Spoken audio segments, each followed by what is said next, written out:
by subscribing and leaving comments.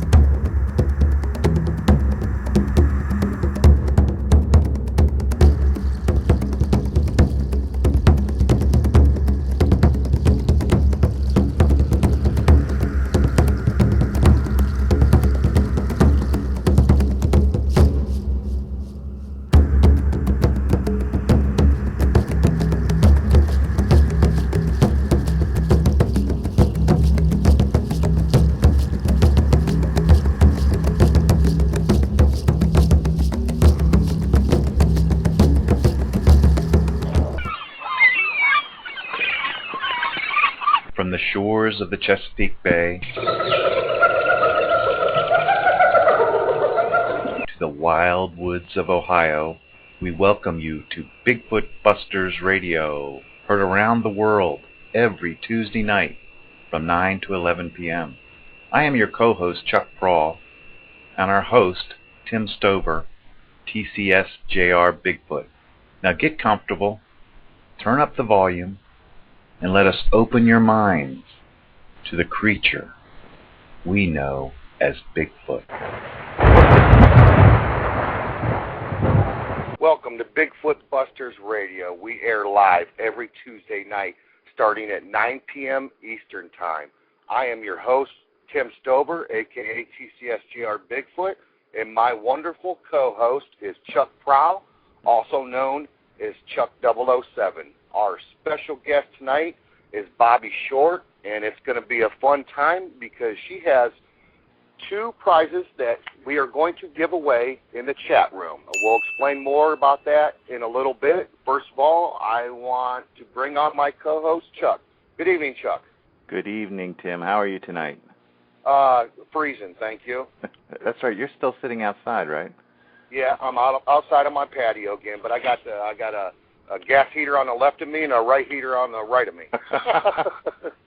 I can't wait till it starts snowing and you're sitting out there in the snow. Oh, I might just go to my camper when it starts snowing or raining like that. And I won't deal with that. Yeah. Well, tonight we have a special guest, Bobbie Short. Bobbie Short is the first lady of Bigfootery. Oh, and God. She has made a point of reading everything she could get her hands on about Bigfoot since her close-up run-in with a haggard female Sasquatch early one morning back in 1985 while camping in Northern California. Bobbie has left no stone unturned in her thirst for knowledge about the elusive being living in the forests of North America. She is the site owner and editor of BigfootEncounters.com, the most impressive website on the big guy out there, where readers can search and find the oldest collection of Bigfoot encounters, sightings, stories, news articles, legends, and scientific papers available online today. Bobbie also sat on the famous Nazi board with Jeff Glickman, Henry Franzioni, Todd Deary, Deborah Woolman, and Lauren Coleman, and the late Mike Dennett in 1998. She edits a 10-year-old Bigfoot newsletter online that is distributed worldwide in foreign countries, the USA and Canada, to over 2,300 subscribers. Bobbie is never short on ideas, statistical information, and most of all, opinion. Welcome, Bobbie, to Bigfoot Busters Radio. Thank you, Chuck. It's very nice. Well, we're really glad to have you here. I mean, you have been in this back since 1985, right? Not on the internet since '85, but this is when your interest was started, right? Right. I would like you to tell our listeners how you got involved with Bigfoot. How it destroyed my life. Well, I didn't, in 1985, I really didn't know what Bigfoot was. I hadn't heard the name, and I didn't know anything about it. I had other priorities. And my family at the time did backpacking trips up in Northern California. And that's where it started, was on a backpacking trip with friends that trip. And we were we came in through Jedediah Smith, and we're headed. Oh, what is that? That was a train. That's he's sitting outside, so he's got these trains running by his house all the time. Oh, I see. He's on the railroad track. Right. He's sitting on the railroad track, right.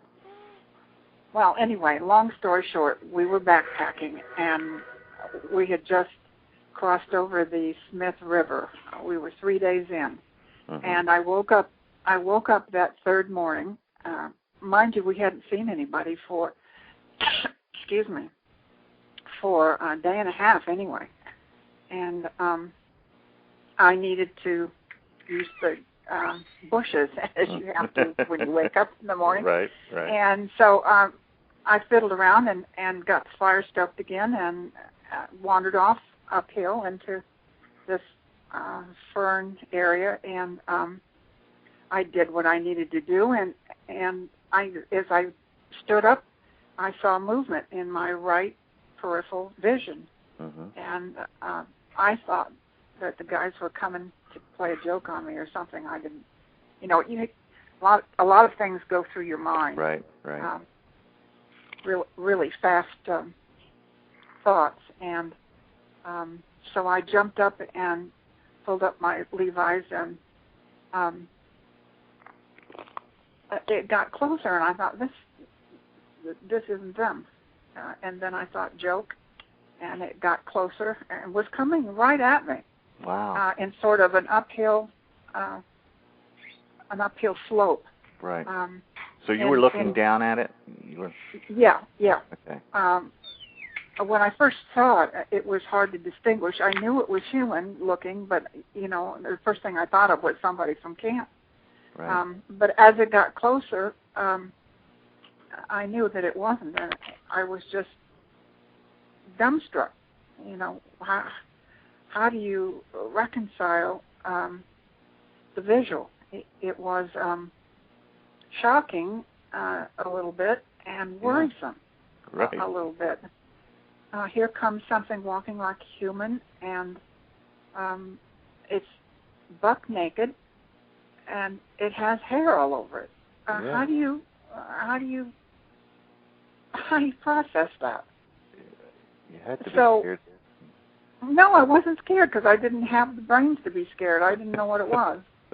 And besides that, it was female, so right. my comfort level was in check, but I was trying to process what this was. It's not every day you see a hairy woman coming at you, and that's kind of what started all this. She walked in front of me at a steady pace, went off to my left. I know on another program I said she went off to the right, but that was not correct. She came from my right, passed in front of me, and went off to my left. And so I saw not only her front, but her rear. Did you know, when you saw her coming up the hill, you knew immediately she was female? I mean, you could tell immediately? Yes, okay. She had breasts. They were older and empty, and would swing left and right with every giant step that she took. And it was apparent that the way she walked was different. I mean, was your mouth open? I mean, were you just like aghast? You're looking at it? Yeah. There was maybe just a little bit of compassion because I remember thinking something to the effect that was, oh, this poor woman. And, you have these racing thoughts and you think, does she need help? Is she coming for help? Or, and I'm trying to process all that, and the fact that her shoulders were so huge and her waist was so huge and she was so huge, and none of it made sense to me. And you weren't scared? I didn't have the brains to be scared because I didn't know I was supposed to be scared. I mean, did you think it was like a mutant woman living in the woods, or? I mean, I just didn't know. I've seen a lot of strange things in my lifetime, right? And so oddities don't rattle me too much. So how and she close was an oddity. She was close enough that I could see her eyelashes. Oh my God! And she was, didn't like stop and look at you. She didn't like. I mean, what happened? I mean, when she got close to you, did she? No, she did see me coming at me. She did see me. Right. But as she went past me, she never turned her head. I know she saw me. Her eyes said she saw me. Right. And as she went by, she never looked back. She never. I had the impression she could have cared less that I was even there. And so she was on a mission then. She was. She was. Uh-huh. Yeah. So she had to get somewhere, and she wasn't going to let you bother her, right? Right. Well, she wasn't afraid of me either, obviously. Right. Well, how big was she? Well, I'm 5'7", and I looked up at her as she went by. Oh my but God. I don't think. It's hard to say. I don't think she was 7 feet. I think she was under 7 feet. How thick was she? Was she a foot and a half thick? Yeah, all of that. Oh, wow. That would have blown my mind if I saw that. In hindsight, it does. At the time, it was hard to process all of that. Did you ever get scared thinking about it like weeks later that you had run into this? No, years later. Yeah. Years later, it occurred to me the danger I might have been in, and maybe not from her because she didn't seem to care that I was there. But, you hear all these stories over the years, and I know that there could have been others. Where there's one, I've always been of the mind in recent years that there probably is others. Right. I think they live in tribes, small pockets of tribe-like situations. I don't think they're solitary, especially the females. I ran some stats one time, and for all the 4,000 sightings that are in John Green's database, I think there's only 3 females. Wow. 3 in 4,000. So most of the sightings are males, or there were some group sightings of male, female, and child. And what does that tell you? That the females stay somewhere, are kept in wherever they. Yeah. I think so. I think that almost has to be because in order for there to be males, there's got to be females. So where are they? They must have some kind of social structure that keeps them among themselves, women among the women, and the men go out to do whatever they do. But they probably raise children. Right. And lately, especially this year, with all the baby tracks that came in, I'm kind of inclined to think that that's exactly what they do. The females must stick together. Isn't it amazing that this female was not scared of you, saw you coming up the hill, and walked right by you like it was nothing, and that in the Patterson film that was a female too, and it was out there, and it turned out to be the only time we ever really caught one on film, and it was a female, and she was just like walking away slowly. She wasn't running or. It's like she was on a mission too, but it wasn't any fear in her, like just like yours. Oh, I would disagree. Really? Uh-huh. You think she had fear in the Patterson film? Absolutely. I believe she did too. And why? Why do you think that? Because she goes through the physical motions of someone in fear. She because she looked back? Yeah. She doesn't make any effort to approach them, which makes me feel she's being challenged or run off, or there's some reason why she needs to get away. Stop and think about this for a minute. This is the most unusual sighting that I've been able to uncover in 4,000 sightings in the database. She She made no effort to do what every other Sasquatch has done. She made no effort to get out of the line of vision. Right. She made no effort to protect herself. Right. Why? Why was that behavior so noticeable? She was there for a reason, and I think she was afraid. She turned around, and you can see her mouth move. Whether she was talking or, that was involuntary or what. She was in fear, to me. This is, I can only tell you what I feel. Right. And how I process this. She was in fear because she turned around and looked at them. Well, in their glance.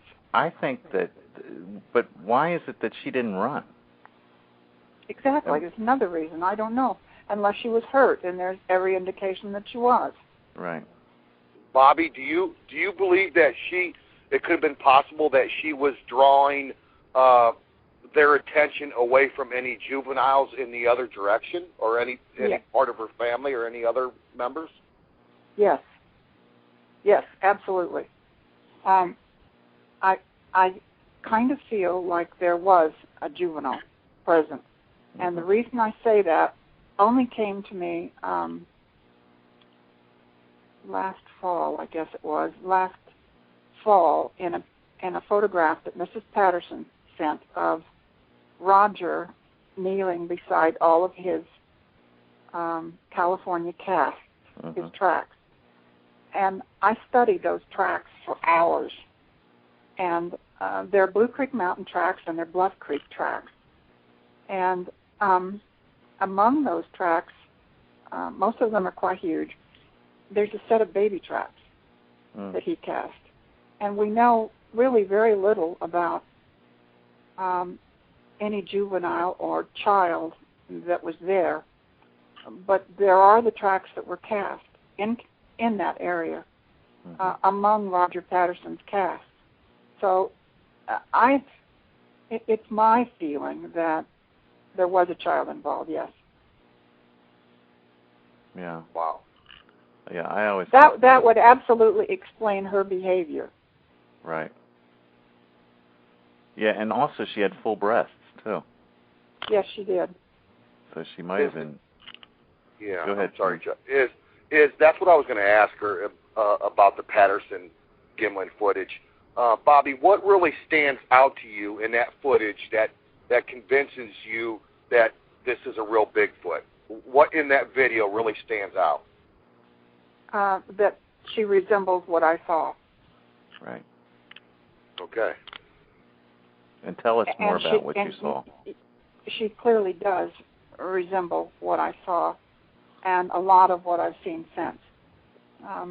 So I'm convinced that she's the real thing. It's not Bob Hieronymus in a monkey suit. Right. I really never entertained that. Never. Right. Thought. I never have either. Yeah.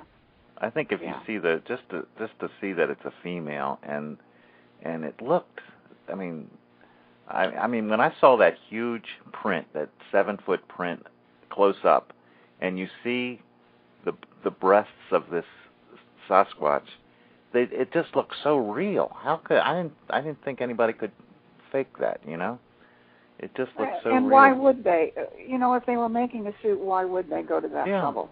Really. They never have in times past. That's right. You always see a male, and that's right. Yeah. That's right. Can you describe the female you saw more? Tell us, did she have long hair on her head, or? She did. She did. Okay. She did. Yeah. Her hair was just very strange.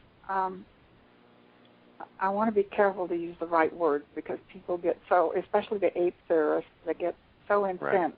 Right. And they're certainly entitled to their opinions, but I have to tell you what I saw and, what I observed and what I've learned since and how I process the images that I've seen. So she had hair, forward of where the ears, I don't remember the ears, but where the ears would have been, the hair came forward in sort of a frame around her face. And people say, how can that be? And all I can tell you is that that's the way it was, and that it had to be cut because it was short in a frame around her face, like over her forehead. It went to the eyebrows, and as she walked, the breeze would kick up the hair, you know, and you could see the skin underneath had no hair on it.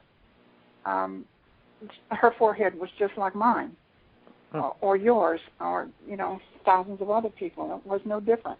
Wow. But she had hair that was down over that forehead, and it was cut. And that doesn't sit right with a lot of people, but it was cut.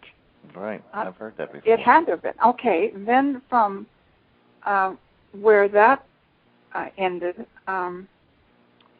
just forward of the ears, the rest of it was pulled up to a section just behind the ears, and the section behind the ears up over the crown of the head fell long down her back.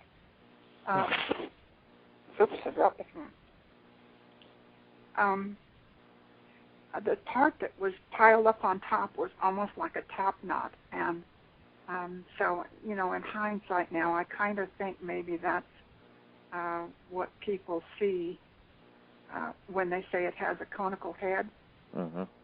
I think maybe that it's really an issue where the hair is piled up in some manner on top of the head, and the length of that that's piled up there cascades down the back with the rest of the hair. The longer part of the hair is not cut. It's long and stringy, and it has, well, the only thing I can really equate it to is black Asian hair. It's quite thick. It seemed to be quite thick. And Bobbie, did you, oh, I'm sorry. Go ahead. We had a question from Hiker11 in the chat room. Did you notice any wounds or scars on the creature? Yes. She had one distinguishing mark, and it was on her left shoulder, anterior under the clavicle, and there was a round, knotted scar there. I think at one time I equated that to maybe she ran into a branch or was lanced or something. It was maybe 4 or 5 inches in diameter, and there was no hair growing in that area. But that's the only distinguishing marks that I remember. I don't remember her ears, and I don't remember her feet. What did her eyes look like? They were gorgeous. She had some of the longest eyelashes. Really? I've ever seen. Yeah, she had beautiful eyes. Not particularly deep set, just beautiful eyes. And were there whites in the eye? Whites yes. in the eye? Whites. Yeah. Okay. And there was no odor. There was, you know, I didn't smell anything unusual. There was no telepathic messaging going on, and I lost no periods of time. Right. Those are things that people actually ask me. Right. Right. Nobody threw rocks, and I didn't see any tree twists that day either. She didn't have. Go ahead. I'm sorry. Okay, she didn't have a sloped forehead like gorillas. Right. Not at all. She didn't have a sagittal crest, and she didn't have a conical head. Her head was shaped just like ours, only quite a bit bigger. Right. What was your question?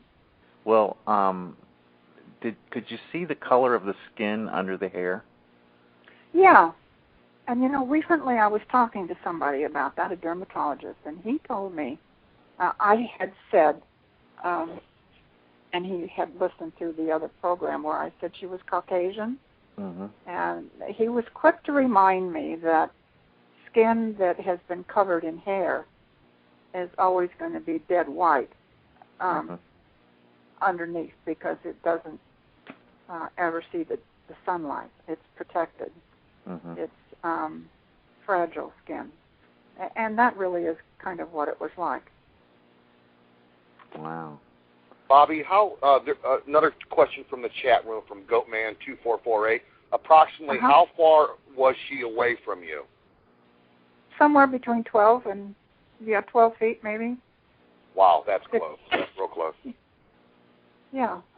In hindsight, I probably should have been terrorized, but mainly because she had a pace that she was on, and she was going somewhere, and she didn't detour, she didn't jog away from me. She just made a beeline for wherever she was going. And never you mind that I was there. You know, I could have been a tree. When you first saw her, though, did you think she would run right into you, or did you always know she was going to be, you know, a little bit away from you when she passed you? I didn't think about it. You know, I mean, if something's I saw her closer, coming, and I was so busy trying to process sight. Right. This is not a good-looking woman. This is a bearded woman. She had full facial hair. Oh, my life. Just like a man. Yeah.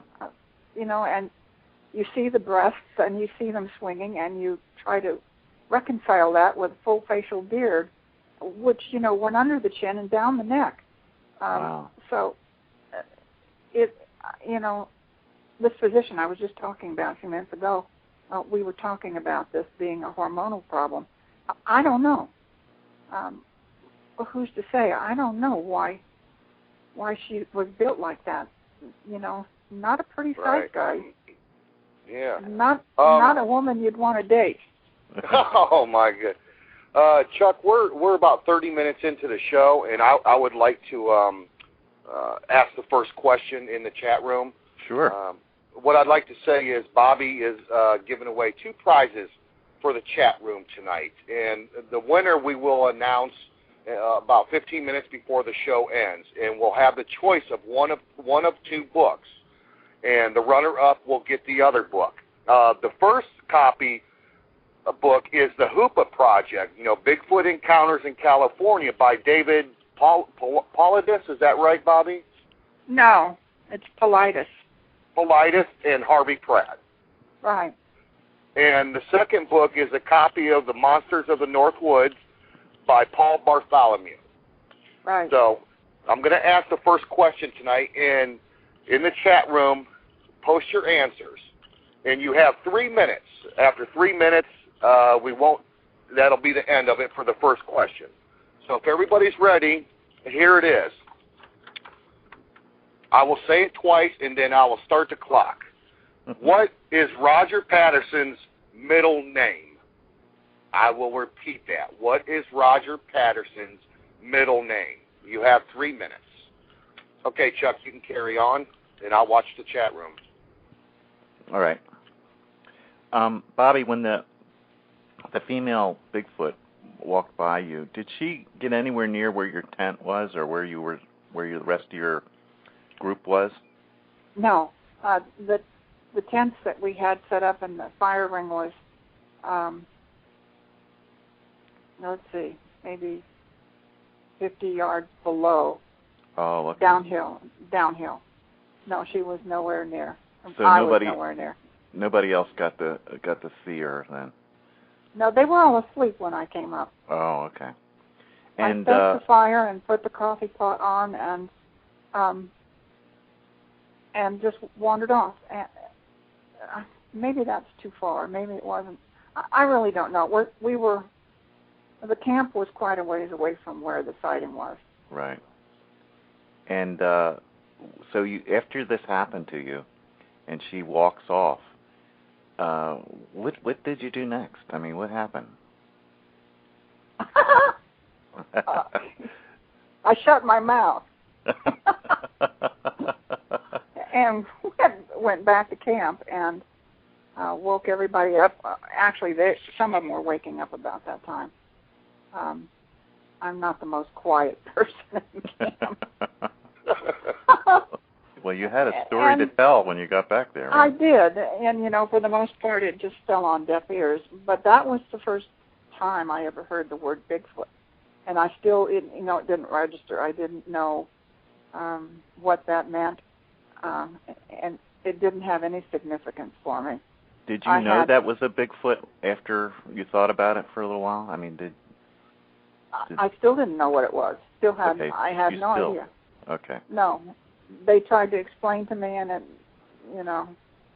maybe I was kind of in shock. I was concerned that there was this thing that walked like you and I, and she was naked. I mean, how do you explain that? They're going to look at you and think, what have you been smoking? Right. They might have. Really? I mean, a lot of people would. They would think, are you tripping or what? Exactly. And I was among pranksters, too, right. So I had a lot to process. Did anybody take you really seriously and want to go look for it, or were they scared? Did anyone want to leave? Or No. We had some botanists with us, and they were more interested in collecting leaves and things like that. But they did believe you, though, didn't they? I mean, they knew you weren't. I don't think so. In hindsight, they probably didn't. Wow. That's too bad. They didn't show much of an interest, and I really, at the time, wanted someone to believe me. And oh my God, yeah. It wasn't a happening thing. Go ahead. I just one thing I wanted to say for those who often ask me, at no time did I ever think 8 when I saw her coming at me. There was nothing to indicate she was ape-like, including the hair. And it's hair, it's not fur. It's hair like the hairiest man would have on his chest. Right. Longer, maybe under the forearm, and some areas of the leg. But for the most part, not really any thicker than the hair on a man's chest.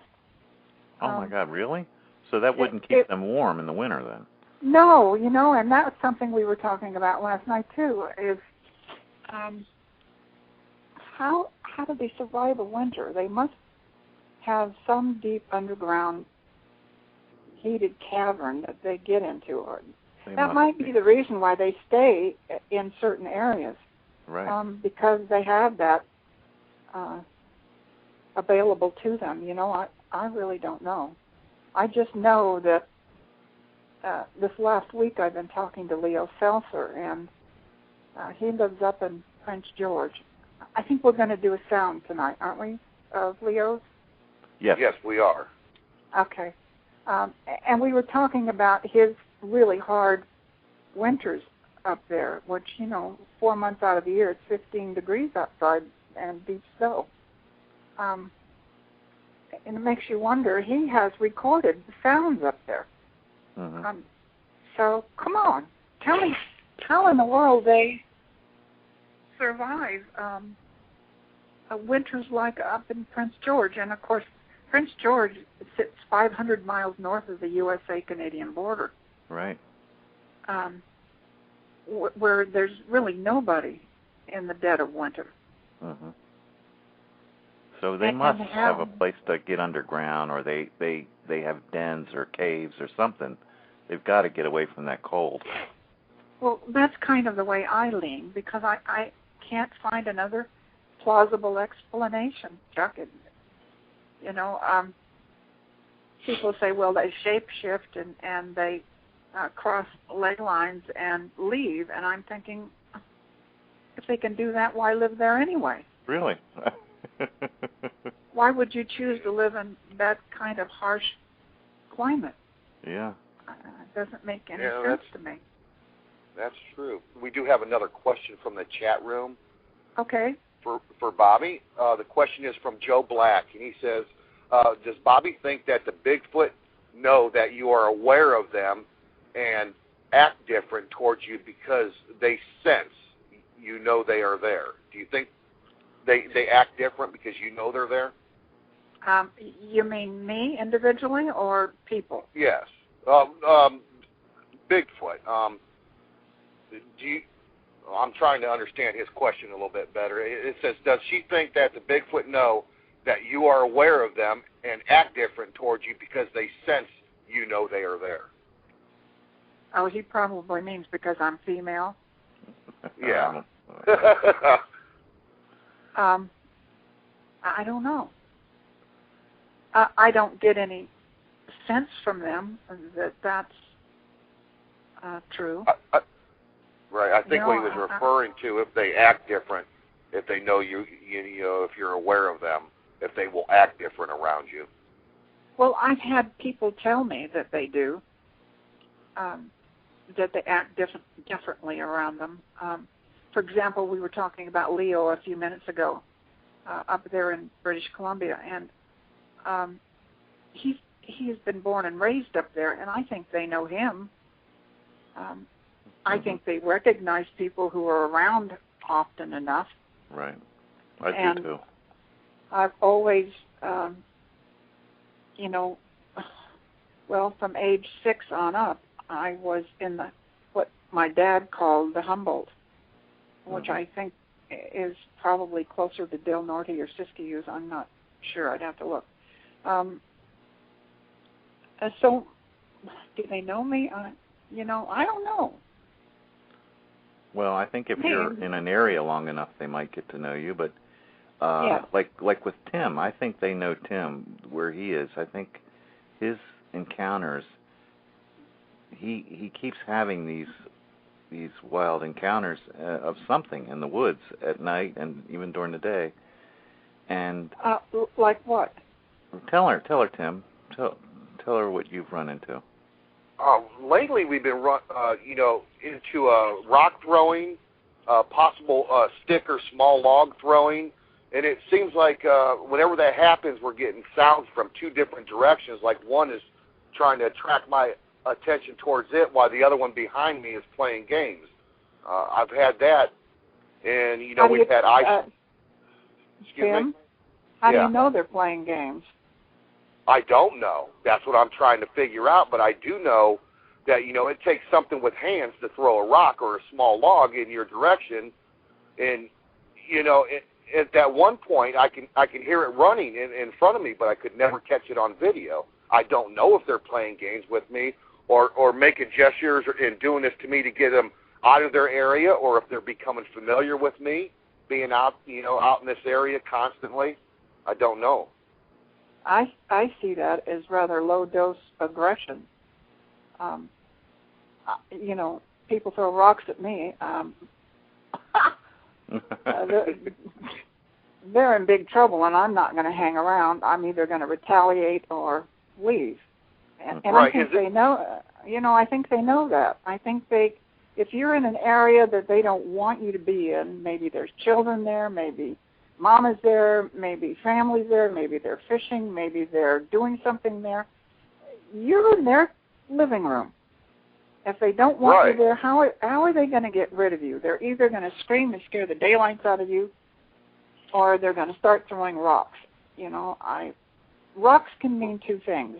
They can be trying to get your attention or get you out of there, one or the other. I think in the Snell Grove case, you remember the Snell Grove Lake case? Oh, yeah. Where they threw rocks at Meldrum and Nelson. I think that throwing rocks on the roof of a house is more like, we're curious. We don't see you people up here very often. We want you to come out. But when you're outside and they're throwing rocks at you, I take a dim view of that. I don't think I want to argue the point. Right. I'm trying to think if there's actually a difference between throwing a rock at you or throwing a rock to the side of you, because on our rock throwing encounter, which I caught on video, the sound of it, you could hear the rock coming through the trees, and it lands to the left of my son Josh. and it was still, there was no wind blowing, and it was plain as day. And we didn't feel like it was an aggression or anything like that. I felt at the time that they was kind of interested in Josh and maybe playing little games with him. So at this point, I don't really understand it or know what's going on. They, according to the database information, if you run numbers on that, there is an intense interest in children. I don't know how old Josh is or how big he is, but some of the juveniles who would throw rocks may have an interest or curiosity in your son. I know that there are other friends. Did you say that Hiker 11 was in the chat room? What's that, Bobbie? I didn't get your question. Did you say that Hiker 11 was in the chat room? I believe he still is. Yes, he's still in the chat room. He's another one that they recognize because he's almost in there daily. But they don't show as much interest to him as they do to his son. He has a 12-year-old son that they're deeply interested in. So, there is merit to what you say, Tim. Mm-hmm. Right.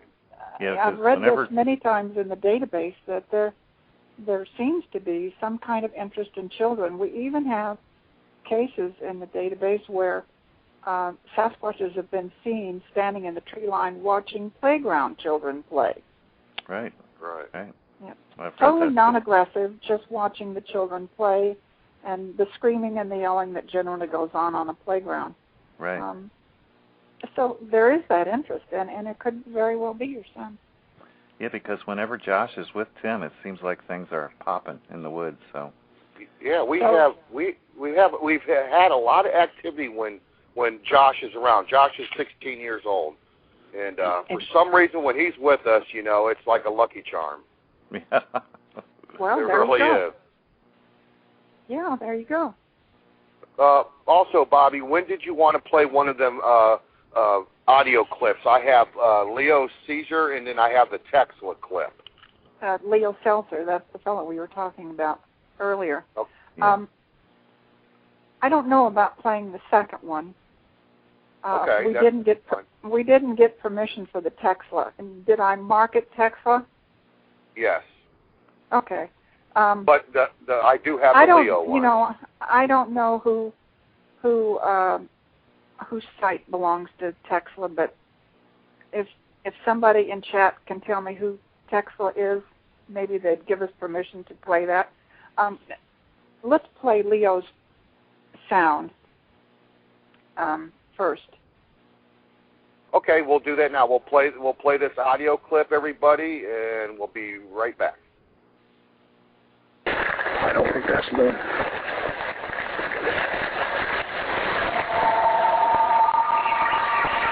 No, it's not Loon. I can't see it.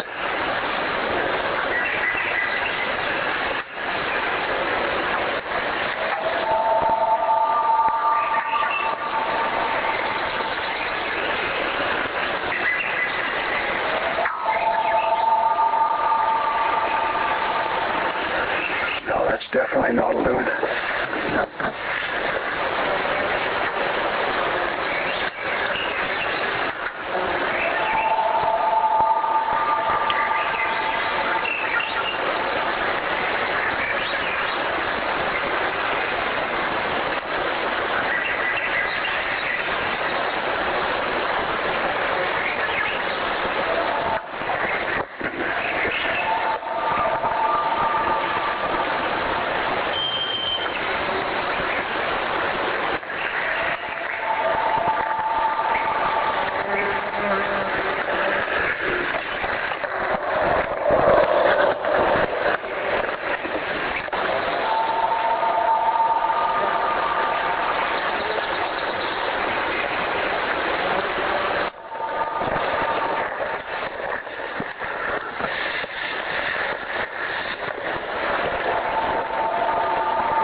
interesting.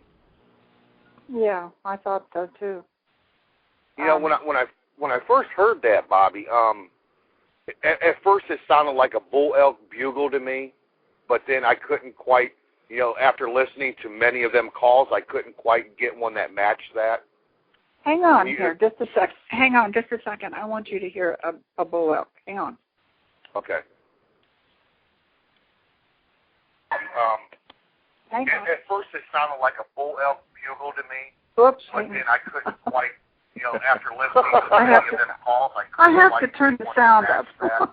Okay. Hang on here, just a Okay. second. Hang on, just a second. I want you to hear a bull elk. Hang on. Okay. Hang At first it sounded like a but then I couldn't quite, you know, after listening to many of them calls. Hang on here. Hang on just a second. I want you to hear. Okay. Now, that was different. That was different. Yeah, that was different. That's a bull elk. Do you have an elk call? That was it. No. I mean, do you have like the actual one in your house then? You can just blow it whenever you want. No, that I had to turn the sound on the computer on. Oh, okay, okay. That's why you heard yourself. I thought you were sitting there blowing an elk call. No, it's a recorded ringtone actually. I was trying to get the image of you holding an elk call up and blowing. That was great. Bobbie, I want you to, I read something really neat that you thought, or you said once in an interview. Tell our listeners how you think Bigfoot knows when people enter the woods.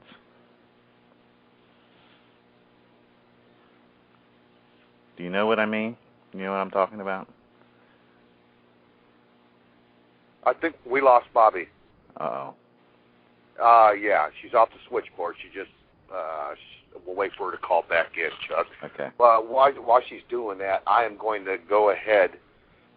Well, no, I'll wait till she comes on, and then I'll ask the second question of everybody in the chat room. Did you give them? Did you time them 3 minutes on the last one? Yeah, I did, and I posted in the chat room that the time was up on that. So. Okay. All right, I think she's back on again. Let's see. I am. Okay. Bobbie, okay.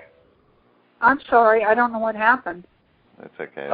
Sometimes Blog Talk is like that, so that's okay. We got you back. Did you hear my question? No, what was it? Okay. Can you tell the listeners how you think Bigfoot knows when people enter the woods?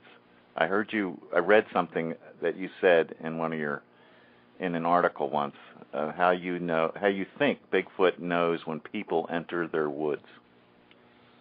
I think you can make an analogy about your own home. You're used to the sounds that are in your house. Mm-hmm. You're used to knowing when you hear something that it's the dog or the cat or somebody at the front door. I think the same holds true for them. They're born and raised in the woods. They know every call of every bird. They know the sound of, every animal and can mimic them. I think that camp robbers, blue jays, stellar jays, and a few other birds. Crows. Are the, well, no, not crows as much as stellar jays and blue jays. Right. Camp robbers and those birds. They're really the forest sentries. Mm-hmm. Notice next time you go into the woods how the birds will herald your arrival. Right. I thought that was so interesting. The blue jays will actually fly right down and fuss. Right. And carry on very loudly. And you can't tell me that a Sasquatch within earshot doesn't know what that means. Mm-hmm. Those birds are telling each other, here come humans, or here comes danger, or whatever their signals are. Sasquatchers have been raised in the woods. They know what that means. So that's one of the reasons I, don't think too much of expeditions with more than 2 people, because you take 30 people into the woods and it's chaos. It's right. It's like somebody getting on an intercom saying, "People are here." That's right. And really, the birds. I noticed when I was in the South Pacific, it wasn't the birds as much as it was the monkeys. Right. The howler monkeys tell the howler monkeys tell the howler monkeys tell the other monkeys until it's just such an eruption of sound. There's no way you can sneak around. The same is true in any forested area. Mm-hmm. When you get deep, really deep in the woods, the birds give you away. Right. And hunters, that's why they have to be so stealthy. That's why they sit in a blind. Right. Because otherwise the other animals will give them away. Right. Is that what you want me to say? Yes. It is, exactly. I thought that was just so telling, and I believe that truthfully. That's exactly what happens. Yeah, it sure seems like it, Chuck. I've noticed crows and blue jays to give up my position. That's for sure. I think with Tim though, the crows give up the Bigfoot, and tell Tim about the other camera and how you set that up in the woods, and what happened with the crows with that when something walked up to it. Why don't you tell her about that? Oh, you're talking about me, yeah. Chuck, when I did the camera 2 test. Right. Yeah. I was setting up camera 2, and I was putting it on a tripod or hiding it down on the ground, and I would let it record until the battery exhausted or the memory card filled up, and I would come back later to get that camera.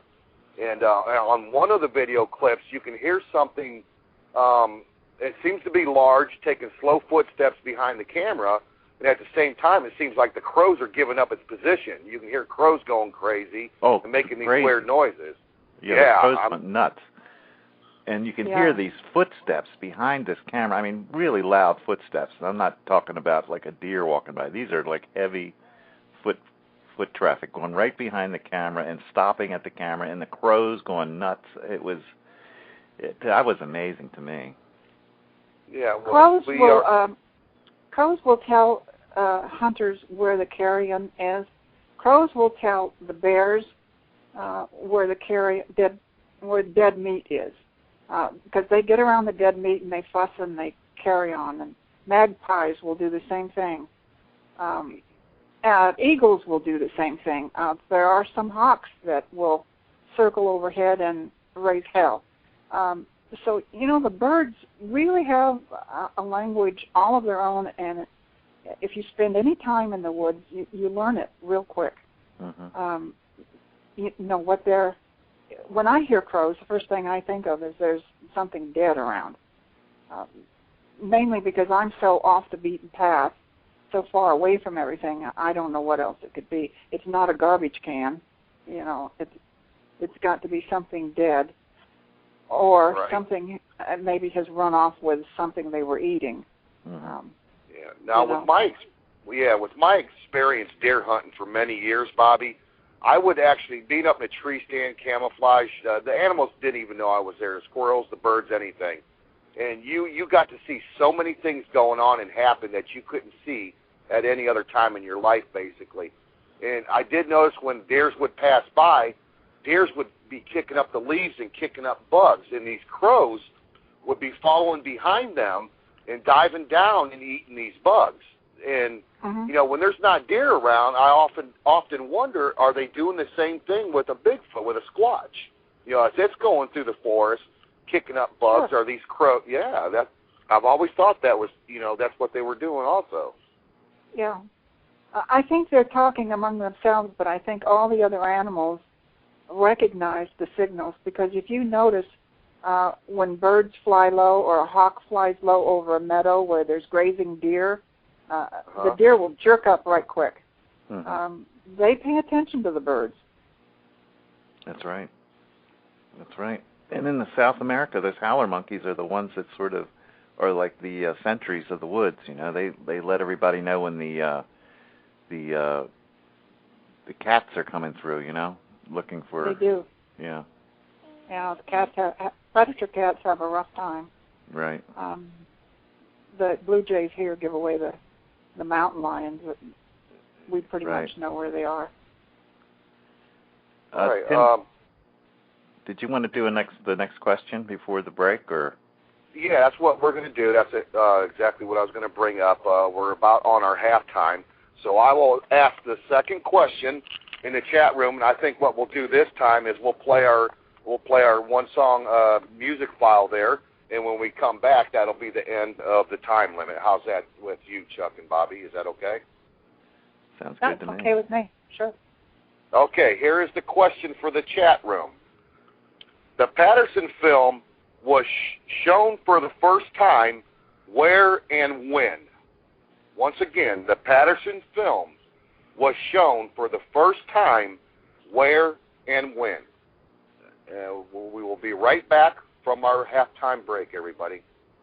Welcome back to Bigfoot Busters Radio. I want to thank everybody for listening in tonight and joining in the chat room. Our special guest tonight is Bobbie Short. My co-host is Chuck Prahl, and I'm Tim Stover, your host. Chuck? Yes, sir. We are back, and the time limit is up for the second question. All right. In the chat room. Bobbie, you still with us? I'm with you. Great.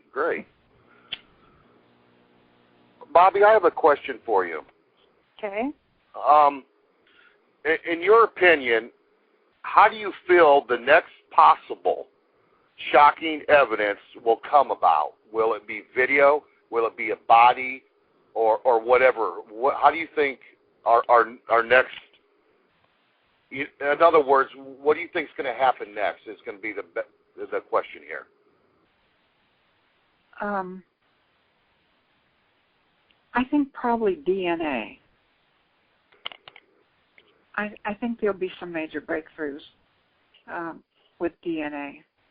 Do you think that happened last week on that show on Sci-Fi Channel where they got that long blonde hair from the Himalayas, and it turned out to be unknown primate, and there's no primates up there in the Himalayas?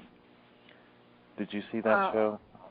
Well, no, I didn't see it. I advertised it, but I missed it. Right. I thought that was pretty interesting. They said it was a large primate. Yeah. Well, we're primates. Right. You know, it doesn't have but to I mean, be it was monkeys. very coarse. And you know, they do have primates in the Himalayas. They do? Yeah, there's monkeys, and I can't think of what they are right now, but there's a 24-inch monkey. Maybe somebody in chat can tell us what that is. I didn't get a chance. Go ahead. Yeah, I didn't get a chance to watch that show, but I thought that they did analyze that hair sample, and that they did find DNA, and then they tried over a million different other samples to look for it, and it doesn't match up anywhere. Right. It comes up unknown, but a large primate, they said, and the hair was 8 inches long. It was thick, heavy hair, and it was like horsehair. It was so thick. And they said it was not like any human hair they've ever seen, but it was like human. It was sort of human, but it was not human. But that's not anything new. Right. That's not new. No, that's not new news. That's old news. Oh, that's the same thing we've been getting all along, is unknown primate. I wrote something on hair that goes back to when I first started saving articles on hair, and it's on the website. If you just, I have a search engine on Bigfoot Encounters, and if you just put hair in capitals in that search engine, it'll search that website, and it'll come up. But it'll tell you virtually the same thing, and I outlined every case that there was from 1997 or 96 on. And so that's old news, that it's primate hair. Right. We kind of know. We kind of know that. Yeah. That wasn't shocking news. All right. Well, they seem to make a big deal out of it. I don't know. Well, that's television. Yeah. I think when we watch Monster Quest and when we watch the Sci-Fi Channel, we get caught up in it, and the monsterization, right, as I call it, of Sasquatch, which I loathe. But they have a product to sell, and they do it very well, and that's to scare you to death and to make everything bigger than life, when really, if that's all they found, that's not new news. We knew that, 12 years ago. Right. Right. There is a question in the chat room from Monster Quest. He's asking, Bobbie, why do you think no one has compared the unknown primate results to each other? Somebody dropped the ball. They just need to send it to Sykes. I don't know why they're not doing that. Yeah, There's no, the United States and Canada, North America has no organization that keeps track, that does these things. We've dropped the ball. We really need to do that. But people in the science world, the academics and scientific traction, really are afraid of this subject. At least here in the United States they are. The Chinese are way ahead of us. The Russians are way ahead of us. I don't know if they're afraid for their positions, or their tenures on the faculty staffs, or why. They just don't seem to want to get involved in this. Maybe because of the ridicule, but it's really hard to put together a group of scientists and academics that could really push this research forward. Yeah. I'd like to. I wish I could bring that show back up in my memory more. But the scientist that was doing the hair study said that if we could get one more case just like that, we could say that we found an unknown primate, or an unknown human-like creature. So that's what I heard when that scientist did the study. She said the DNA, if we could get one more match of this, just like this, we'd be able to call it an unknown primate, or we found a new unknown primate, or found a primate, or whatever. All right. What do you think if Bigfoot isn't an ape? What do you think Bigfoot is? Do you think it's like a relative of Neanderthal, or what? Is Bobbie still there?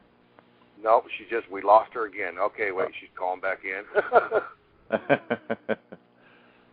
Here, I don't know what's happening, but I get kicked off. Well, I wish they'd stop that. Stop kicking Bobbie off.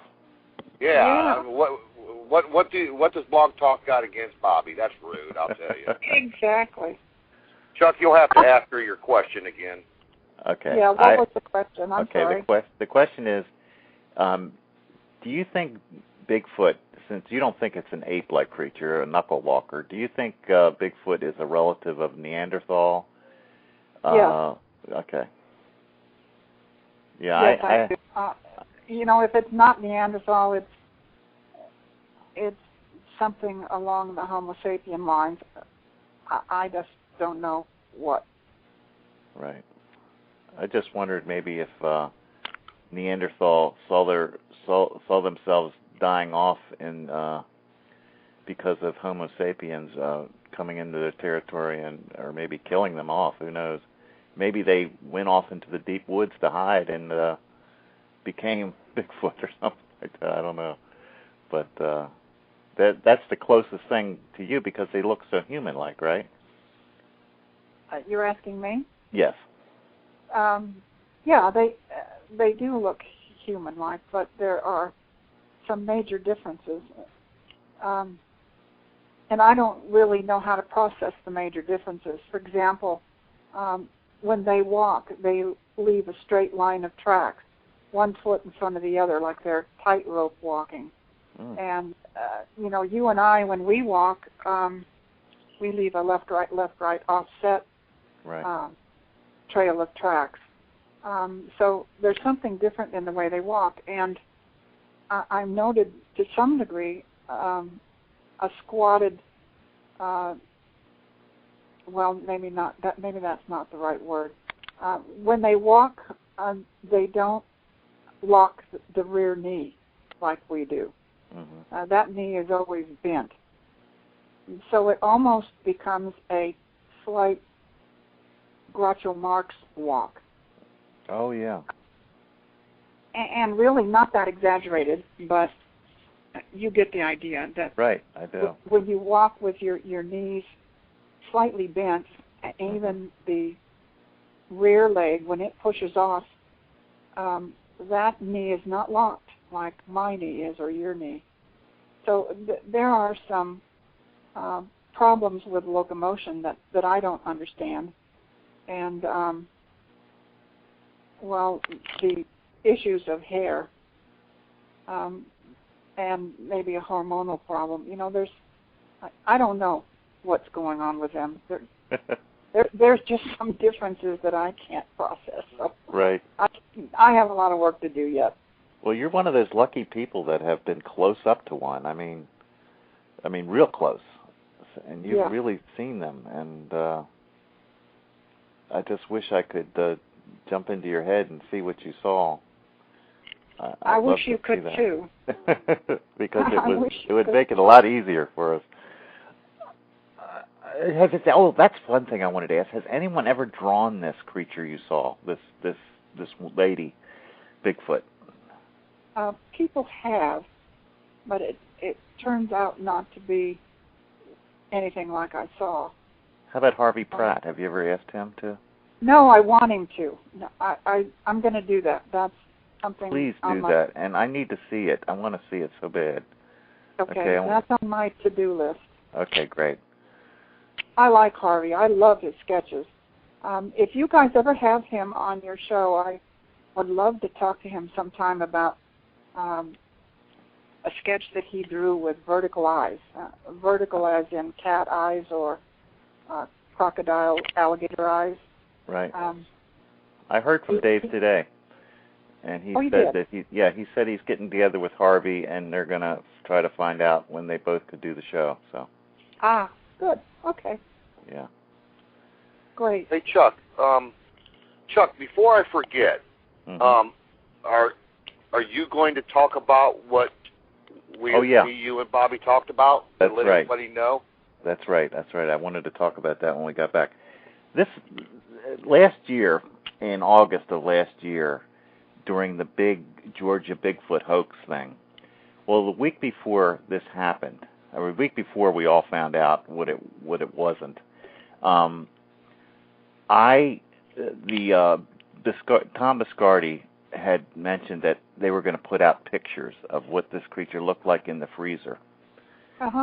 And I was just all over their site because they said that they were going to put it on their site that day or the next day. And so I was up early the next morning, like 5 in the morning, and I went on to Biscardi's site looking for this picture because I believed that this was real. I mean, I didn't think a cop would put his job in jeopardy and risk his job, and I thought for sure this was real. This was finally they found a body, okay? So I was just dying to see what this looked like, and I found a picture deep in Biscardi's site. I don't know how I found it, but I found this picture, and it was a picture of it in the freezer, and I sent it to Bigfoot Encounters, which was Bobbie Short, but I didn't really know who Bobbie Short was at the time. And I sent it to Lauren Coleman. I sent it to all the big sites. And I heard back from each one of them, each one of them got back with me saying, "Where did you get this picture?" And I just said I found it on Tom Biscardi's site, and Bobbie wrote me a email, and she said, something like, "Well, you can tell Tom, your friend Tom, that this is just a costume in a freezer. I know what this is." She didn't believe it for a minute, but by then, and Lauren Coleman wanted to know where I got it, and everybody was calling me about where I got this picture, and I just found it on their site, but apparently it wasn't supposed to be on the site. It was supposed to be hidden there somewhere, and you weren't supposed to be able to get to it. But I found it and got it out, and it went all over the world. And with Bobbie heard apparently from Biscardi, somebody in the Biscardi camp. Go ahead. Yeah, he called. And Bobbie told them where she got the picture, and then I hear from Biscardi's lawyer that they're going to sue me up and down sideways for putting this picture on the web when this was their property, and I'm going to jail and everything else. I mean, this guy, you should have seen the letters they wrote to me about this, and I was scared to death. I mean, I thought I was going to jail or something for putting this picture up on the web. And within an hour or two, I think Bobbie actually, I told Bobbie who I was. I didn't work for Biscardi. I was just this guy really interested in and found the picture. And I sent her my site. I showed her I was just a photographer in Maryland. I had nothing to do with Biscardi. And she wrote me a nice letter back. "Oh, I'm sorry. I didn't mean to, get you, involved with this, but it turned out that, within a couple hours, I wasn't worried about it because everybody had the picture, and the lawyer was just trying to be a blowhard about it all. But I'm the one that released the freezer picture, and wow, I didn't even think about it. That is totally amazing. So everybody, did you hear that? Chuck 007 was responsible for that picture, and wow, that is really neat. I never knew that. Yeah. I still have those letters that lawyer sent me. I saved those. Wow. But I was scared. He told me to delete that picture off my website right now. Don't send it to anyone else. He says you better delete it, or we're gonna get the federal people on you and put you in jail and all kinds of stuff. Reverend Strone said, "We all owe you a debt of gratitude, Chuck." But, and within 24 hours, I think everybody knew it was just a costume. So I wasn't worried after that. So. Yeah, but that was go some to think it was anything real. Yeah. Well, you knew by then that it wasn't real, and I think that guy, some guy that actually sold him the suit, was actually on Coast to Coast talking about that it was just a suit they sold them or something like that. So, but okay, we have to get away from that. We don't want to talk about Georgia. Well, thank you for sharing that, Chuck, and thank you for sharing it with everybody else out there. That's pretty neat. Sure. Yeah, I had just forgotten about that until I started, looking into Bobbie's. Looking into all her stuff that she has done, and I remembered that, and it was pretty neat. I hope I wasn't rude. No. Actually, you sort of scared me at first with that letter you sent me, but then as soon as I told you who I was, you just wrote me the nicest letter back that you were sorry that you got me mixed up with them, but that was okay. Well, it's a small world. Now we're all buddies now, right? Yeah. There was a lot going on that month. That was August of 2008, and I had a team of people in Bluff Creek I was trying to keep track of and relay all that was going on with the Georgia thing, and it was chaotic, to say the least. Oh, yeah. That was a crazy month before. I told all my friends, you will know what Bigfoot is finally. This guy's got the real thing, And I looked just like a fool after that, you know. I just felt so bad that I had told all these people, look out, it's going to be released Saturday or whatever it was, you know. Wow. Well, now's a good time for me I'd like to do a call out to everybody in the chat room, Chuck. Okay.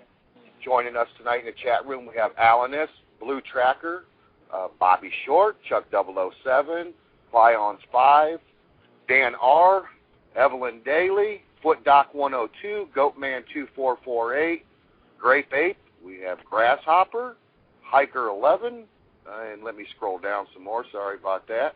Jim Footicus, Joe Black, Jordan Warner, Man of the Wild, Mohican Hikers, Monster Quest, One Skippy 67, Poppy 937, Reverend Strone, Rock Miner 01, Spotto, Stymie 02, TC Car Hauler 1, Trail Rider Research, 2 Bits, West Kentucky Bigfoot, and several guests. Thank you once again for tuning in to Bigfoot Busters Radio and joining in the chat room. Yes. Thank you all. And Bobbie, I'd like to talk about migration. You wrote a paper on migration, a very interesting paper, and you equated Bigfoot migration to transient wanderings. Uh-huh. And if you suggest Bigfoot did not necessarily migrate, but travel an area known to them, looking for food sources. Right. And could you talk a little bit about that for us? You know, I don't know what really prompted that paper, except that people keep asking me about migration, and yeah, I really, you know, I didn't have an answer. And as time went on, people kept asking me, well, do they migrate? And my visual of migration is caribou, or geese, or ducks. Right. To me, that's true migration. And I don't see any evidence in the database to suggest that that actually takes place. We've never found any of the tracks cast in the northern areas of this state in the southern areas of the state.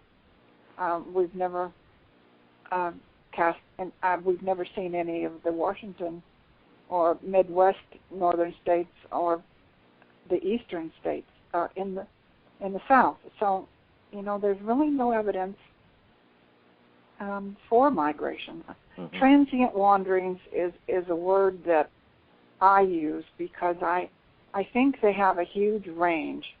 I think they know instinctively where the berries are, where the apples fruit, when they're ripe, when they're not ripe.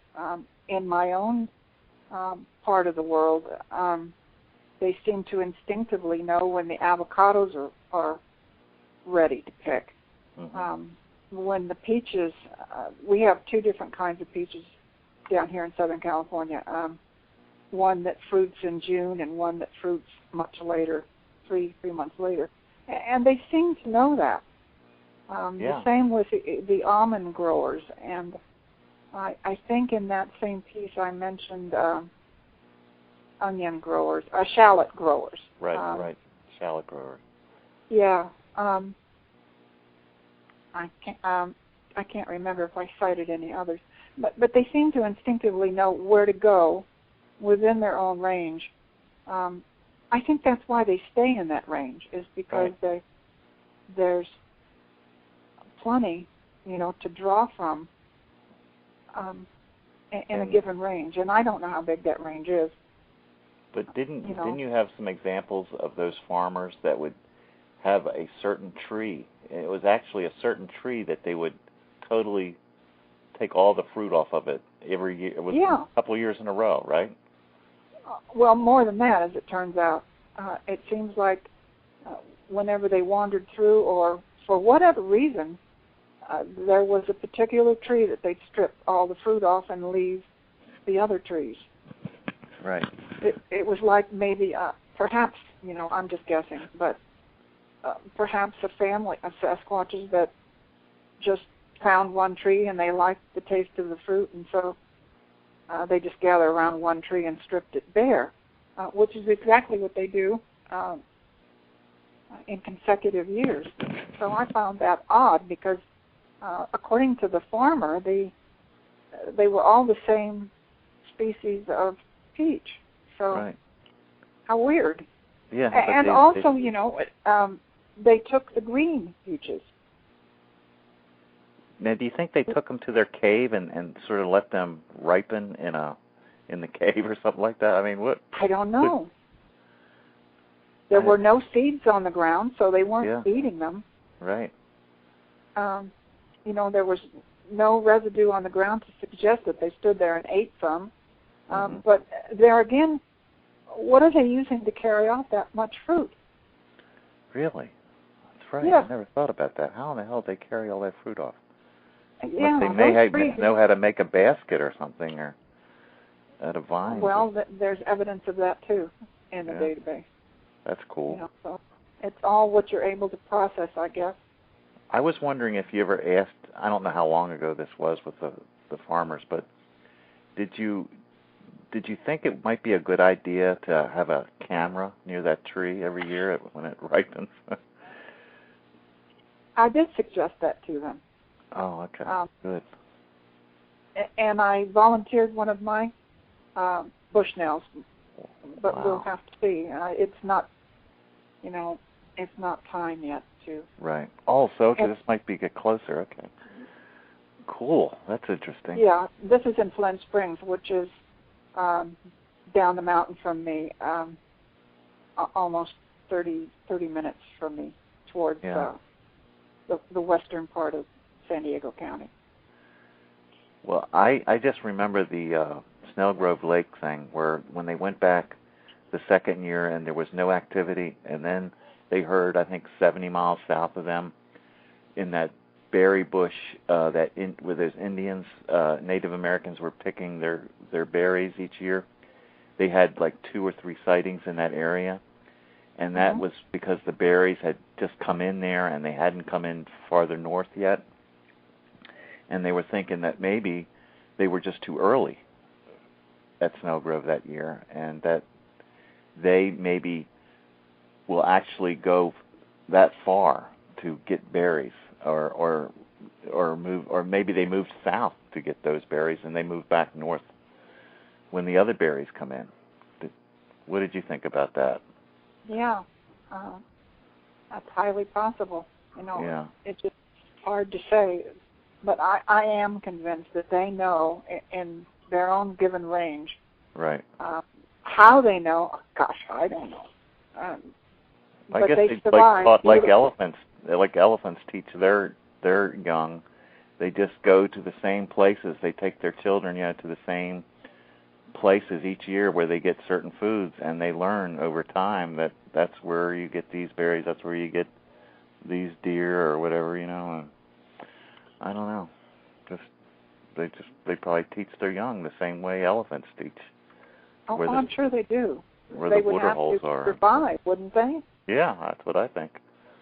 I just thought that was so interesting that you got all this information about these farmers and the peach and avocados and the shallot farmer, how they took them all from this one area in a field every year.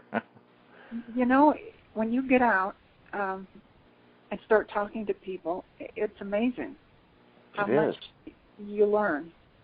For a long time, those farmers believed that transient migrant workers were stealing their fruit. Right. I posed a question to them. Most of them are under 5'5". How do they get fruit off of a 14-foot tree? Yeah. Especially peach trees where the limbs aren't very strong. Right. There was no indication that anyone was climbing a tree. Right. And it's just amazing that you got all this information, from your talking to all these people in the Southern California area. And I've been writing it down over a long period of time though, so it was accessible. All I had to do was run a keyword search on the database, and a lot of that stuff comes up. When you started Bigfoot Encounters back in 1995, did you? Was there any other sites online at the time, or were you the first? No, I wasn't the first. Henry Franzoni had the first website, and we were all learning HTML and BASIC from him. Right. We had to learn how to use email first, which was fun. Right. That was back in the beginning. I'm using Dreamweaver now, and it does all that coding for me, so I don't have to worry about it. But in those days, you had to know somebody that knew BASIC or knew HTML coding, right, and CSS. Yeah. And Henry was the only one smart enough, I guess. And there was somebody else named Kyle Mizukami in San Francisco. His site is down, and Henry's site is down now. I've seen a lot of them come and go. Right. But really, Henry was the first person to start a discussion list for Bigfoot. Mm-hmm. And really, Henry was the first person that sat down and listened to my story and and helped me, recognize what was going on and made some sense out of what I saw, because nobody else really wanted to talk to me about right. it. And, I started looking for information, and I couldn't find any in Southern California. There wasn't any in the libraries, and there wasn't any in the Texas libraries. It was just a subject that nobody had any information on. Right. And so when I started the Bigfoot Encounters, it was actually, the original name was California Sightings Data. I can't remember. California Sightings, I guess. The idea that I had was to upload everything I found to make it easier for someone else that was experiencing what I was going through, because not living in the Pacific Northwest and not having access to anybody's database in those days, I was having to sit in newspaper dungeons and go through microfiche. Wow. I did it the hard way. A lot of the stuff that's up on the website came from newspaper dungeons and microfiche. And I did that all up and down the Pacific Coast and some of the Pacific Rim countries, the Philippines, the Eastern Samar, down through the Sulu archipelago and Malaysia, and some. I think I've even got one up that I found in Sumatra. So, there's some really old relics on Bigfoot Encounters, and they came, the hard way. And I just figured there's got to be other people. I never foresaw that the internet would be as big as it was. I didn't ever dream that somebody in China would be writing me, talking to me about their homins and wanting to compare notes. I didn't know they spoke English. Yeah. Number one. They all practice. They all practice over there. Yeah. Anyway, that's why the site went up. Was just to really have a place where people could go and learn what I had to learn the hard way. Yeah. Well, you've done a great job with it. I mean, you can find anything there. And yeah, you certainly have. Well, thank you. It's been a labor of love, and I don't confess that I don't do much of it anymore. There are so many websites that it's kind of taken the pressure off me, so I really don't go to a lot of trouble to put up a lot of articles. Mm-hmm. I do with the foreign articles, because I think they don't have the data that we have here now. With John's database, with the BFRO's database, with all the other websites that run database information. Well, usually I go to your news. The news is where I go to first on your site every day. I just go look and see what's happening. Really? I would check out your news. just to see what. I'll keep it up then if you're going to do that. I let it go sometimes. Don't pay much attention to it. No, that's very important to us who are really interested in this. Is your news, Okay. what's happening, and you're talking about the What's New page. What's new? Yeah. Okay. I'll keep it Chuck, up. we have about 25 minutes remaining of the show, so this would be a good time to ask the third and final question. Oh yeah, go ahead. For our chat room. This one's a little bit easier, so I think it's going to be based on who can type the fastest in the chat room. The third and final question is, and we will give everybody 2 minutes. The third question is, if the president dies and the vice president dies, who becomes the president?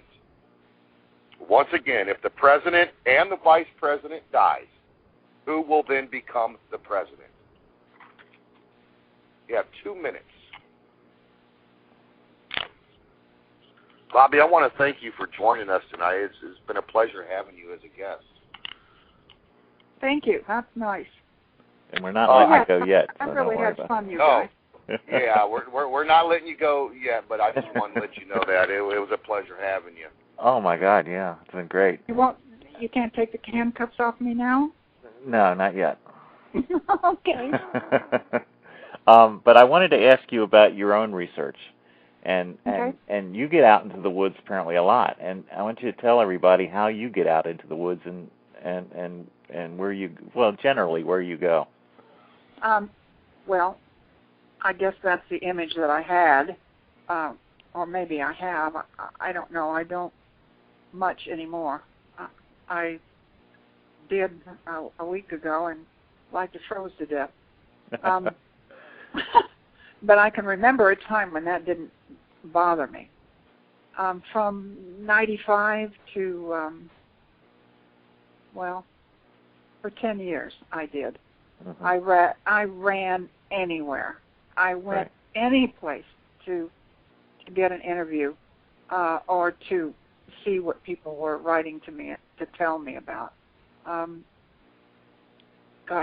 can remember driving 11 hours one time to talk to a lady who said they were in her backyard and they weren't.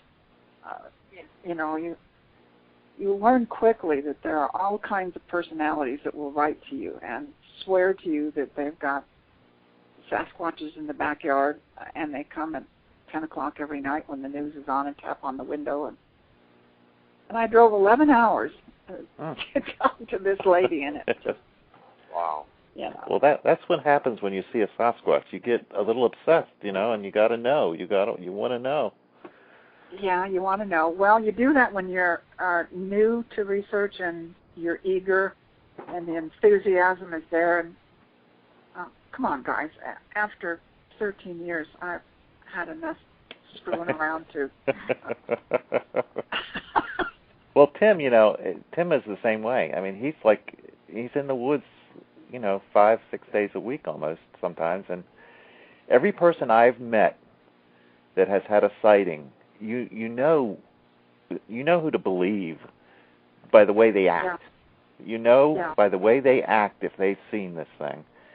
And that's so easy to see. And like with you and Stymie and Tim and the people that I've met that have actually seen one, these people are crazy. I mean, they can't get enough Bigfoot, And I was like that too. That's probably true of most people who are serious about research. You always start out with, this enormous amount of enthusiasm, and you get knocked down, you get back up, and you get knocked down, and you get back up, and you go at it again. And somebody will disappoint you, and you think, I don't care, I'm going to do this anyway. And you just keep at it until, you reach the point in life that I've reached where somebody says, let's head for the hills, and I want to go to a ball game. Or I want to go play volleyball. You want to take it easy for a while. I'm tired of this. Yes. Well, tell everybody how you get out in the woods. You still haven't told us yet. Oh, what do you mean, how do I get out? Well, you ride something, don't you? Oh, well, not always. Okay. I Come thought on, guys. I thought you were on a horse. Don't you take horses out into the field? Yeah, I do. I trailer horses up to Northern California. Right. And there's a reason for that, right? I think so. I think it makes a difference. I don't, I never go with more than one other person, and I have gone with more people, but it was not successful. Right. I think that the only time it was successful was on a trip to Arizona when we had a bunches of us. Let's see, there was 4, 5, 6, 7 of us, all riding horses. But I don't think they're afraid of you on horseback. I think they'll show themselves more than they would if you were afoot. And you can cover more ground. You can get deeper into the woods, and really the blue jays, aren't gonna. They don't react the same way with no, they don't. Horse. Right. That's one of the first things that I noticed is that the birds kind of leave you alone. They don't seem to care much about horses. They don't. They don't trumpet the fact that you're in there or that the horses are coming up the trail. So I think the success rates might be a lot higher if you have access to horses. But that's the way that I usually go. I do like to go in afoot if I know where I'm going. Right. Otherwise, I'd prefer to trailer the horses up. But where I live, it's a long drive. Yeah. From Southern California to Northern California. Pulling a trailer, it's 12 and a half hours to Redding.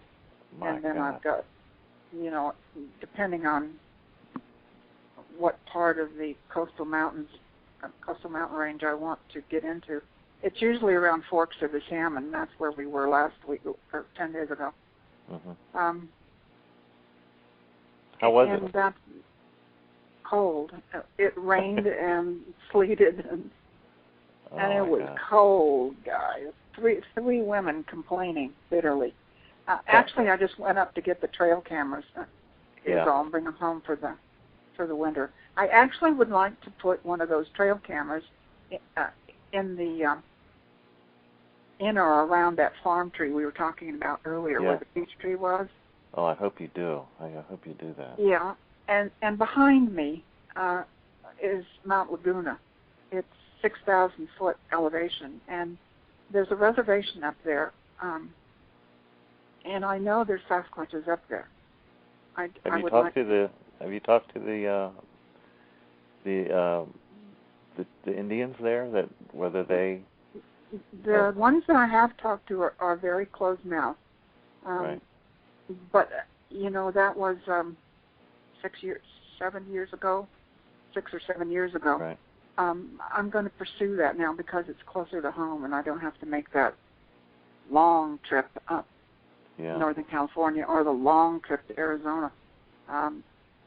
You really can't make that trip across the desert to Arizona in the summertime because it gets to be 125 degrees running across that. And to pull an open horse trailer, I've got to think of my girls. They You bet.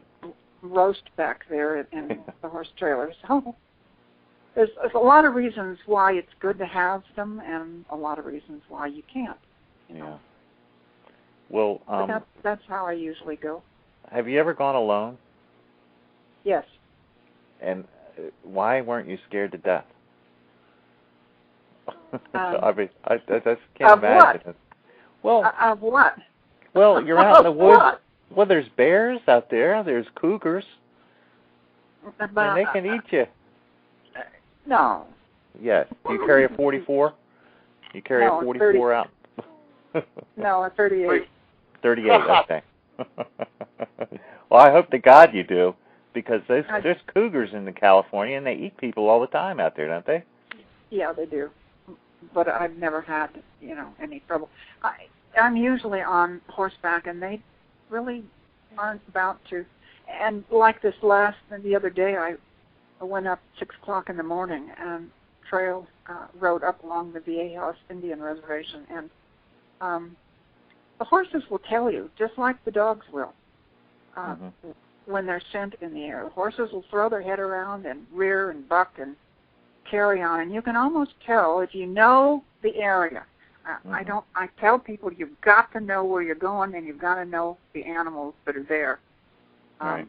We don't have bears here, so I know the only thing I'm concerned with is a mountain lion, and they aren't very big here. Usually they will attack runners. We have trails up here that people run on. They come up on the weekends and run. Those are the people that have been attacked by mountain lions. Right. But they don't bother people on a horseback, and I don't know why that is. Well, that they're so doesn't tall. make any difference. Huh? Well, you're so tall on a horse. I guess it'd be tough for them to jump up on a horse. I don't know. And I have, another mare that I usually tether. So there's 2 horses and me, and, why bother? Yeah, really. They're really, around here, they're rabbit eaters. Yeah. We're just, overrun with rabbits. So, taking down a 1,600-pound horse, you might think twice. Yeah.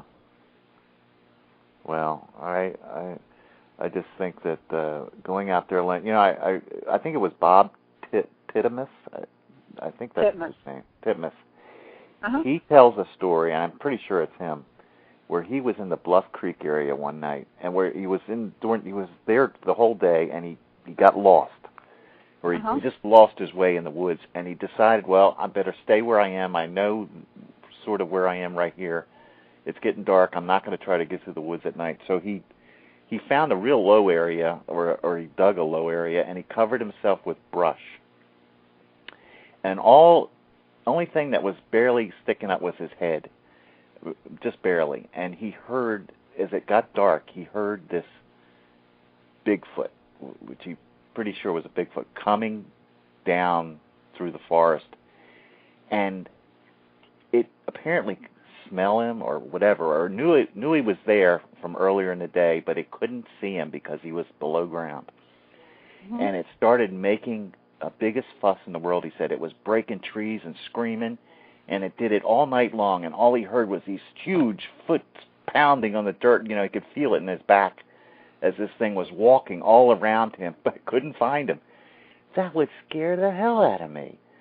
I'm sure it scared him too. Well, yeah, but he's 10 feet story tall. Huh? He's 10 feet tall. He could throw me a mile.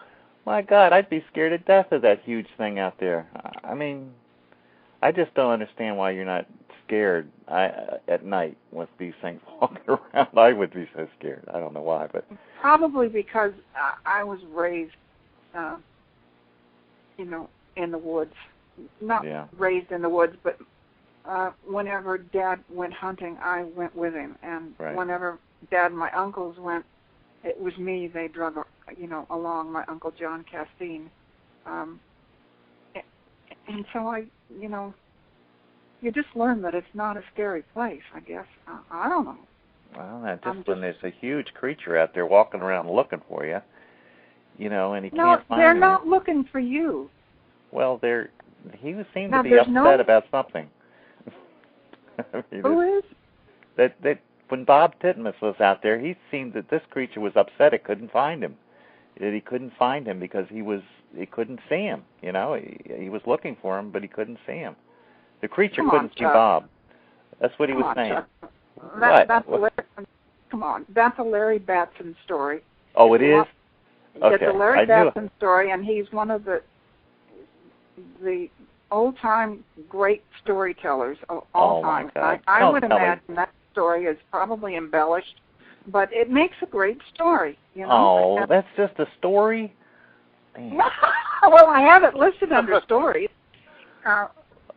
You can put in Titmus or Batson, and that story will come up. Okay. Well, I must have heard Larry say it on a show in the last 6 months. Yeah. Because well, it makes a great story. Research has 2 great storytellers. One is Peter Byrne, and day in and day out. And the other one is Larry Batson. He tells some terrific stories. He does. But in order to get an audience, you've got to embellish a little bit. Okay. I thought for sure. I don't know that actually happened. But I uploaded it under stories, and it's a good story. It's a good story, but it's not a scary. Well, I don't know. To me, it sounded scary because, I don't know. Maybe I just like ghost stories. Maybe I just like monster stories. I don't know. But it just sounded scary the way he said it, This big thing walking around and breaking trees and screaming and did it all night long, apparently. And it sounded very scary to me. I don't know. Yeah, hey, Chuck. I'm sure that if it really happened that way, it was. Go ahead, Tim. I'm sorry to interrupt, but we're down to about 8 minutes left of the show already. Okay. It went fast. So what I would like to do here is read off the answers to the questions that we had and then announce the winner. Okay, Sure. The first question I asked was, what was Roger Patterson's middle name? The answer was Clarence, and nobody got the answer correct. The second question was, the Patterson film was shown for the first time where and when? Nobody also got that correct. It was actually showed for the first time at Al Diatley's. Is that correct? Yeah. Yeah, Al Diatley's home in Yakima on Sunday, October 22nd, 1967. That's right. Okay, the third question was, if the president dies and the vice president dies, who becomes the president? The Secretary. And the answer, the Speaker of the House. Oh, the Speaker of the House. Yeah. And Chuck, take a guess who our winner is for tonight. Monster Quest. Stymie. Stymie, okay, yeah, I knew it had to be him or Stymie. Yeah, Stymie sounds right. What did Stymie win? Well, Stymie, if you're tuning in, you have your choice between two books. So if you want to say that in the chat room or look, he already knows. He goes, woohoo, I won. So he has a choice of one of two books, the Hoopa Project, Bigfoot Encounters in California, or Monsters of the North Woods. Congratulations. Congratulations, Stacy. Yeah, all right. Stacy is also a really good friend of mine, as everybody knows, and we research all the time together. So I will get with, or Chuck, you can get with Bobbie after the show, and we can either ship it to my address or his address. Is that okay, Bobbie? If somebody just give me an address, and I'll mail. Which book does he want or she want, and who's the runner-up for the other book? Well, let's figure. Stymie wants Northwoods. I knew he would select that for some reason. We don't have anybody that got any other answers correct at all. But Trail Rider Research was actually real close on the Patterson film. Where was it shown for the first time and on what date? He was saying in the University of British Columbia in October that was the next showing. Yeah, so he would. I would say he would be the next closest. He would be the runner-up. Okay. If that's you okay want to with save you, the Bobbie? book, or no? That's fine. I just need to know who to mail it to. Okay, Trail Rider Research. You're in the chat room. If you are listening, you can go ahead and contact me through my website, or you can contact Chuck Prahl through his YouTube channel, and you are the runner-up of the second book. Great. Wow, this has been a great show. We still have about 6 minutes left, Chuck, so if you want to ask Bobbie Short any more questions, feel free to do so. Well, is there any questions in the chat room? Have you seen any? I did about a while back. There was one more from Joe Black, and I tried to scroll back, but it only goes back so far. Okay, well, I have so many questions. I have pages of questions. Okay. I want to talk to Bobbie about food caches found in Colorado and other places. Uh-huh. If you could tell everybody about that and what you think that might be from. Well, there was only the one case. And I thought there was more than one. Okay, go ahead. Well, it might be the late hour. I don't know. I can only think of one. It was a bow hunter story. Is that right? There was the bow hunter. So yeah. Yeah, and he was in the Gunnison, Colorado. Right. And he stumbled across a cache of food buried in the snow. And he, let's see if I remember correctly, he found elk meat and I think rabbits. Help me out here because I'm trying to remember. And there was like this bread stuff you were talking about. What's that? Oh, bannock, yeah. Bannock bread, B-A-N-N-O-C-K. You can Google it, and it's really interesting.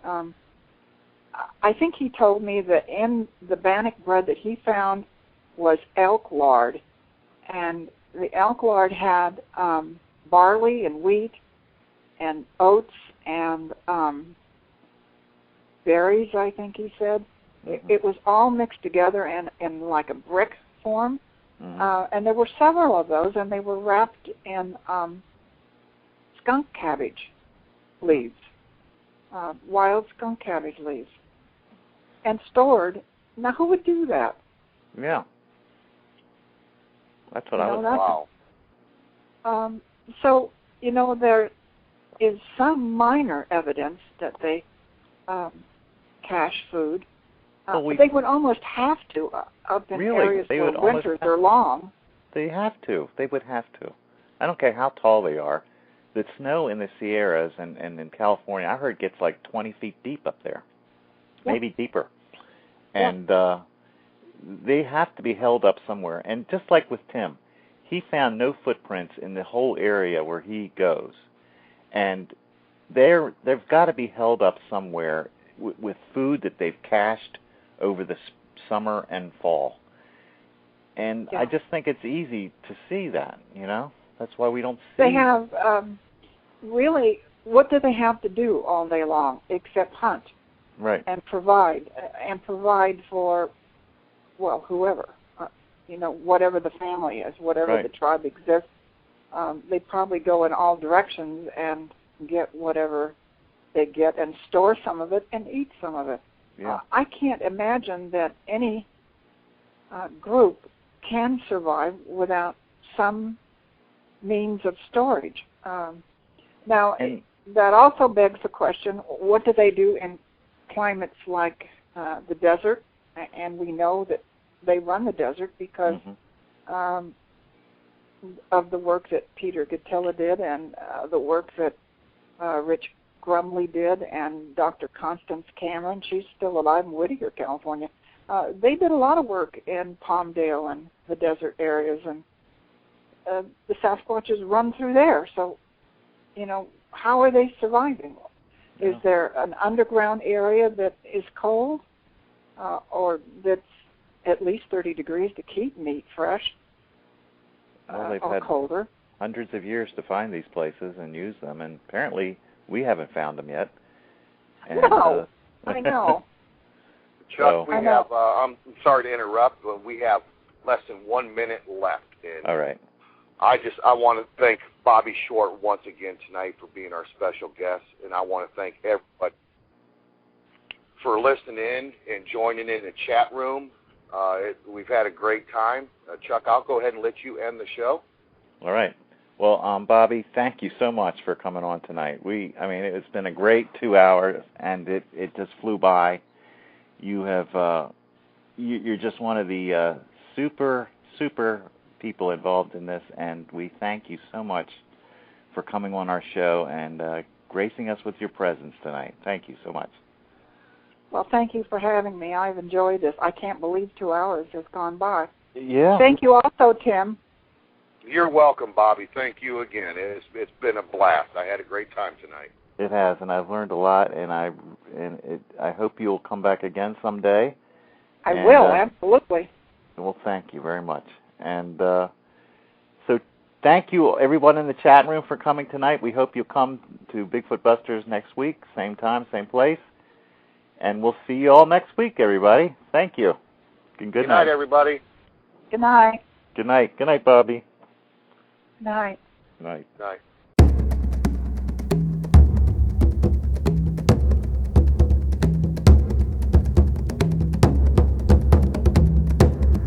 If you're enjoying all this rare and unique content, please show your support by subscribing and leaving comments.